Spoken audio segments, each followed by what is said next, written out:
தமிழக முதல்வர் திரு C Joseph Vijay அவர்கள் 2 நாள் பயணமாக டெல்லி சென்றிருந்தார்.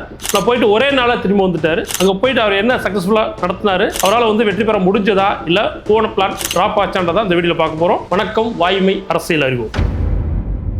கருணாநிதி என்னும் நான், ஜெயலலிதா என்னும் நான், கே பழனிசாமி என்னும் நான், முத்துவேல் கருணாநிதி ஸ்டாலின் என்னும் நான், சி ஜோசப் விஜய் என்னும் நான்.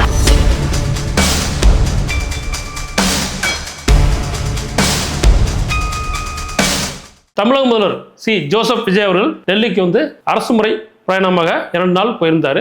போயிட்டு அவருடைய பிளான் என்னன்னா, ஒரு 7 பேரை மீட் பண்ற மாதிரி பிளான். ஃபர்ஸ்ட் பாத்தீங்கன்னா உங்களுக்கு பிரதமர் மீட் பண்ணணும், அடுத்து president, vice president, home minister, அப்புறம் ஃபினான்ஸ் மினிஸ்டர், தென் பாத்தீங்கன்னா ராகுல் காந்தி அண்ட் ஜேஎன்யூல திருவள்ளுவர் சிலையை திறந்து வைக்கிறது. ஸோ இதுதான் இவருடைய பிளானாக இருந்தது. ஆனால் அவர் போயிட்டு என்ன பண்ணா, ஒரே நாளில் திரும்ப வந்துட்டாரு. ஸோ இது ஊடகங்களில் மக்கள் மத்தியில் என்னென்ன பார்த்தீங்கன்னா, ஏன் உடனே வந்துட்டாரு, என்ன நடந்தது அப்படின்னு தான் பார்த்தீங்கன்னா மிகப்பெரிய பரபரப்பாக பேசப்பட்டு வருகிறது. ரைட், இந்த விஷயத்தில் என்ன நடந்தது, சிஎம் நம்ம பிரைம் மினிஸ்டர் போய் பார்த்தாரு. ரைட், போயிட்டு அவருடைய அந்த நேர காலம் வெறும் 10 நிமிடங்கள் தான். ஸோ 10 நிமிடங்கள்ல அவர் என்ன பேசுறாரு அப்படின்றத பார்த்தீங்கன்னா இன்னும் சரியா யாருக்கும் அவர் தெரிவிக்கல. அந்த 10 நிமிடங்கள் ஜென்ரலா நம்ம பார்த்தாலே, ஸோ ஒரு போயிட்டு பிரைம் மினிஸ்டர் பார்க்க போறோம், அவரை பார்த்து ஒரு ஹேண்ட் ஷேக் பண்ணிட்டு ஒரு சால்வை போட்டு பூங்கொத்து கொடுத்துட்டு ஒரு காஃபி சாப்பிடுறதுக்கு 10 நிமிஷம் ஆயிருக்கும். ஸோ அவர் கொண்டு போன ஒரு 4 கோரிக்கை தான் கொண்டு போயிருக்காரு. அப்ப நிறைய நமக்கு கோரிக்கைகள் இருக்கு, நிறைய இருக்கு. ஸோ நீட் பிரச்சனை பத்தி கேட்டிருக்கலாம், காவேரி இஷ்யூ பத்தி கேட்டிருக்கலாம், கேஸ் இஷ்யூ பத்தி கேட்டிருக்கலாம், பெட்ரோல் இஷ்யூ பத்தி கேட்டிருக்கலாம்.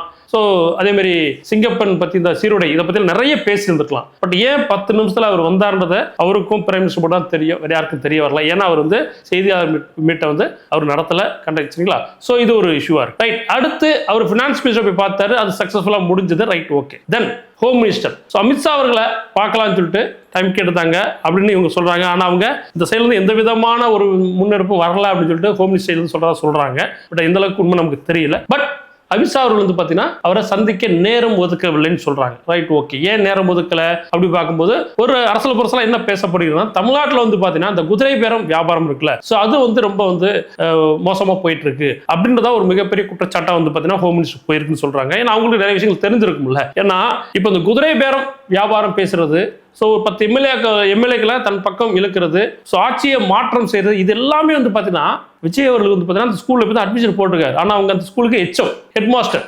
ஸோ அப்போ அவங்களுக்கு தெரிஞ்சிருக்கு என்ன மூவ் போயிருக்கு அப்படின்னு சொல்லிட்டு. ஸோ அது கூட ஒரு காரணமா இருக்கலாம். Right, okay. பட் அடுத்து இன்னொரு முக்கியமான விஷயம், ராகுல் காந்தி அவர்கள் பார்க்கறதா பிளான் போட்டிருந்தாரு. பட் ராகுல் காந்தி ஏன் பார்க்கல? ஸோ நீங்க கூட்டணியில் இருக்கிறீங்க, இங்க பார்த்தீங்கன்னா ஸோ கை தூக்கி 2 பேரும் பெரிய போஸ்ட் கொடுத்தீங்க, நீங்க ஒரு செல்ஃபி வீடியோ எடுத்து நீங்க இது பண்ணியிருந்தீங்க உங்களுடைய பதவியேற்புலால. ஸோ அப்ப நீங்க ஏன் அவருக்கு பார்க்கல அப்படின்றது நமக்கு தெரியல இல்லை. ஸோ அப்போ மக்கள் என்ன யோசிக்க, ஏன் போய் சொன்னாரு ராகுல் காந்தி அவருடைய கூட்டணி கட்சி தானே, ஏன் போய் பார்க்கல? சோனியா காந்தி அவர்களை ஏன் போய் பார்க்கல? ஸோ அவங்களுக்கு விருந்து ஏற்பாடு பண்ணியிருந்தாங்க, ஏன் போய் கலந்துக்கல?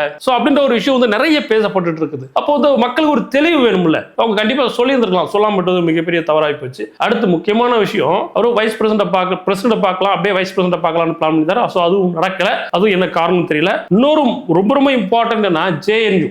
ஸோ ஜேஎன்யூ யூனிவர்சிட்டியில் பார்த்தீங்கன்னா திருவள்ளுவர் சிலையை திறந்து வைக்கிறது. ஜேஎன்யூ யூனிவர்சிட்டியில் திருவள்ளுவர் சிலையை திறந்து வைக்கிறது எவ்வளோ பெரிய ஒரு முக்கியமான விஷயம், எவ்வளோ பெரிய ஒரு வரலாற்று ஒரு சிறப்பு வாய்ந்த விஷயம். ஏன் அதை பண்ணாமல் வந்தார்? ஏன்னா இவர் ஒரு இளைஞர் மத்தியில் ஒரு பெரிய ஒரு சக்தியாக பார்க்கப்படுகிறார். தமிழ்நாட்டில் இப்படி ஒரு ரீச் கிடைச்சிருக்கு. தமிழ்நாட்டில் 2.5 ஆண்டுகளில் அவர் சிஎம் ஆயிட்டாரு அப்படின்றது பார்க்கும்போது மிகப்பெரிய ஒரு அதிசயமான விஷயமா எல்லாருமே பார்க்குறாங்க. இந்தியா ஃபுல்லாக பார்க்குறாங்க. கிட்டத்தட்ட உலக அளவிலே உற்று நோக்கப்படுகிறார். சரிங்களா, யாரு? விஜய். அப்படி இருக்கிற சூழல்ல இவர் ஜேஎன்யூக்கு போயிருந்தாரா, அங்க எல்லாமே யங்ஸ்டர்ஸ். சோ அப்போ உங்களுக்கு இந்திய அரசியல்ல பாத்தீங்கன்னா நேஷனல் லெவல்ல மிகப்பெரிய ஒரு ப்ராப்ளம், ஆல்ரெடி ஒரு ப்ராப்ளம் தான், இல்ல கிடையாது. பட் இன்னும் அரசியல் ரீதியா பாத்தீங்கன்னா இன்னும் நிறைய பாத்தீங்கன்னா அவருக்கு ஒரு மிகப்பெரிய சப்போர்ட் கிடைச்சிருக்கும். சோ கண்டிப்பா மாணவர் மத்தியில ஒரு எழுச்சி ஏற்பட்டிருக்கும். ஏன்னா நிறைய இடத்துல இவரை பத்தி பேசும்போது, காலேஜஸ்ல போகும்போது, வெளியில நிறைய அதர் ஸ்டேட்ஸ்ல பேசும்போது கல்லூரியில் இருக்கக்கூடிய ஆசிரியர்கள் எல்லாருமே என்ன சொல்றாங்கன்னா, சோ இவர் பத்தி பேசினாலே மிகப்பெரிய ஒரு ஆதரவு இருக்குது அப்படின்ற மத்தியில் அந்த அளவுக்கு பாத்தீங்கன்னா அவருக்கு இளைஞர் மத்தியில் பிரபலமாக இருக்கப்படுகிறார். அப்படி இருக்கும்போது நீங்க ஜேஎன்யூ,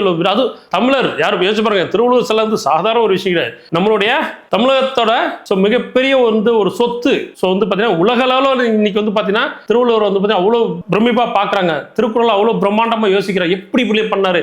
2 அடிகள்ல வந்து பாத்தீங்கன்னா ஒரு மிகப்பெரிய ஒரு வந்து பாத்தீங்கன்னா கருத்தை சொல்லியிருக்காரு. ஸோ அப்படி இருக்கிற சூழல்ல நீங்க போய் ஏன் அதை பண்ணாம வந்தீங்கன்றது மிகப்பெரிய ஒரு தோல்வியான ஒரு விஷயமா பார்க்கப்படுது. கண்டிப்பா நீங்க பார்த்து இருந்திருக்கணும். நீங்க போயிட்டு அது வந்து அங்க போயிட்டு மாணவர்களை பார்த்துட்டு இந்த சிலையை திறந்து வச்சுட்டு வந்தீங்கன்னா அந்த உங்களோட லைஃப்ல ஒரு மிகப்பெரிய மைல் ஸ்டோனா அமைஞ்சிருக்கும். அதை நீங்க மிஸ் பண்ணிட்டீங்க. அது என்ன காரணம்னு உங்களுக்கு மட்டும் தான் தெரியும், வேற யாருக்கும் தெரியாது. ஸோ அது முக்கியமான ஒரு விஷயம். செய்தியாளர் சந்திப்பு. ஸோ ஒரு செய்தியாளர் கேட்கிறாரு என்னன்னா, சார் மேடம் ஜெயலலிதா மேடம் இருந்தா கூட, ஸோ அம்மா பிரசிடென்ட் அம்மா அவர்கள் இருந்தா கூட வந்தா கண்டிப்பா வந்து பிரஸ் மீட் பண்ணிட்டு தான் போயிருப்பாங்க அப்படின்னு சொல்றாரு. அதே மாதிரி ராகுல் காந்தியை ஏன் மீட் பண்ணணும்னு இன்னொரு செய்தியாளர் கேட்கிறார். Right, okay. இப்போ வந்து பாத்தீங்கன்னா நீங்க ஒரு ஸ்டாண்ட்ல இருக்கலாம், நம்ம வந்து பத்திரிகையாளரை மீட் பண்ணக்கூடாது அப்படின்னு சொல்லிட்டு ஒரு ஸ்டாண்ட்ல இருக்கலாம். ஏன்னா அதுக்கு பல காரணங்கள் இருக்கலாம். அதுல ஒரு முக்கியமான காரணம் கூட நம்ம பேசலாமே. ஸோ டிஎம்டிகே தலைவர் கேப்டன் அவர்கள் வந்து பாத்தீங்கன்னா நிறைய அவர் அரசியலோட வந்து வீழ்ச்சிக்கு மூல காரணமே வந்து பாத்தீங்கன்னா சில பத்திரிகையாளர்கள், பல சமூக ஊடகங்கள், சரிங்களா? ஸோ யூடியூபர்ஸ் இவங்க தான் வந்து பாத்தீங்கன்னா அவரோட வீழ்ச்சிக்கு முக்கியமான காரணம். ஒரு சிறந்த மனிதனை வந்து பாத்தீங்கன்னா அவர் வந்து கேலி கிண்டலாக்கி செஞ்சு இன்னைக்கு வந்து அவருடைய அரசியல் வாழ்க்கையே மோசமாக்கிட்டீங்க. ஸோ அப்படி ஒரு சூழல் நமக்கு வரக்கூடாது. ஏன்னா கண்டிப்பா வந்து பாத்தீங்கன்னா நீங்க வந்து ஒரு பேட்டி கொடுக்கும் போகும்போது கண்டிப்பா உங்களுக்கு எதிர்ப்பா உங்களை எந்த அளவுக்கு வந்து பாத்தீங்கன்னா கிண்டல் கேலி பண்ண முடியுமோ, உங்களை எந்த அளவுக்கு வந்து ட்விஸ்ட் பண்ண முடியுமோ அந்த ஒரு கேள்வி எல்லாம் கண்டிப்பா கேட்கறதுக்கு பல ஆசிரியர் அங்க வந்து இருப்பாங்க, பல பேர் இருப்பாங்க. எல்லாருமே சொல்ல கண்டிப்பா பல பேர் இருக்கிறாங்க. ஸோ ஏன்னா எல்லாமே வந்து பாத்தீங்கன்னா நிறைய வந்து இன்னைக்கு அரசியல் கட்சிக்கு வந்து பாத்தீங்கன்னா சாதகமான நிறைய ஊடகங்கள்லாம் இருக்குல்ல. ஸோ அப்ப அவங்க அப்படி பேசுறதுக்கு வாய்ப்பு இல்லை, அந்த மாதிரி கேட்கறதுக்கு வாய்ப்பு இல்லை. நீங்க நினைக்கலாம் ரைட், ஓகே, இதெல்லாம் வந்து உங்களுடைய ஸ்ட்ராட்டஜியில் இருக்கு. ஆனா அதை தாண்டி நீங்க ஒண்ணு கிடையாது, போயிட்டு பிரஸ் மீட் பண்ணிட்டு என்ன பண்ண போறீங்க, போயிட்டு நான் போயிட்டு பிரதமர் அவர்களை நான் பார்த்தேன். ஸோ ஒரு 10 நிமிஷம் நாங்க பேசுறோம், இந்த விஷயத்தை நான் சொல்லியிருக்கேன். ஸோ இது வந்து ஒரு பண்றதா சொல்லியிருக்காரு, நன்றி வணக்கம், வந்திருக்கலாமே, முடிஞ்சதுதான். ஸோ அப்போ வந்து நீங்க அங்க போயாச்சு, டெல்லிக்கு போயாச்சு, டெல்லி போனா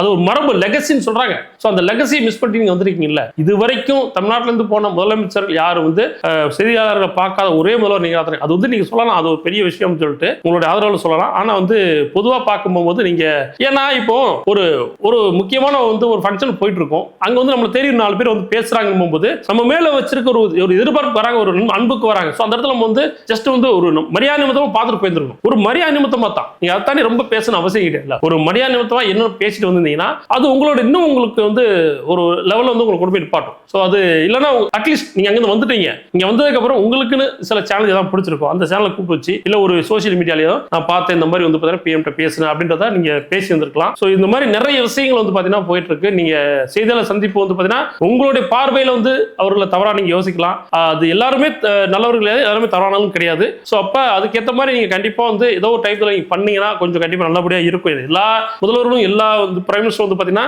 அதிகமா வந்து செய்தியாளர் மீட்டிங் வந்து பண்ண மாட்டாங்க, சரிங்களா? ஸோ ரேரா தான் வந்து செய்தியாளர் சந்திப்பு இருக்கும் இல்லைங்களா? பட் அந்த ரேர் கூட உங்கள்கிட்ட இல்லையே. ஸோ அதுதானே எல்லாருமே கேட்கறாங்க. ஏன்னா நீங்க வந்து பாத்தீங்கன்னா தமிழ்நாடு 8 கோடி மக்களோட தலைவர் நீங்க. ஸோ இதுல வந்து 35% தான் உங்களுக்கு தேர்ந்தெடுக்காங்க.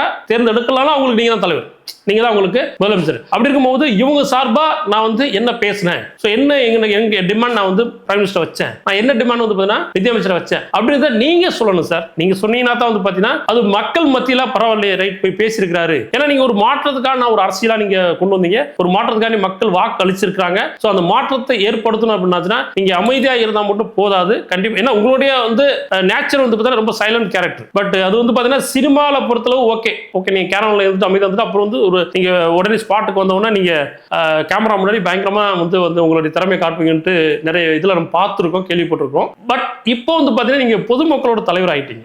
நீங்க நடிகர் இல்ல சார், நீங்க வந்து ஒரு பொதுமக்களோட தலைவர் ஆயிட்டீங்க. அப்ப பொதுமக்களோட தலைவராக இருக்கும்போது கண்டிப்பா வந்து பாத்தீங்கன்னா மக்களுக்காண்டி நீங்க பேசி தர சார் ஆகணும். ஸோ நம்ம ஒரு விஷயம் வந்து நமக்கு பிடிக்கல அது செகண்டரி, பட் ஒரு மரியாதைக்காண்டி பேசி ஆகும். ஸோ வெளியில போற ஒரு ஆள் நம்ம பிடிக்க, நீங்க வந்து ஸ்டாலின் ஐயாவை போய் சந்திச்சீங்க.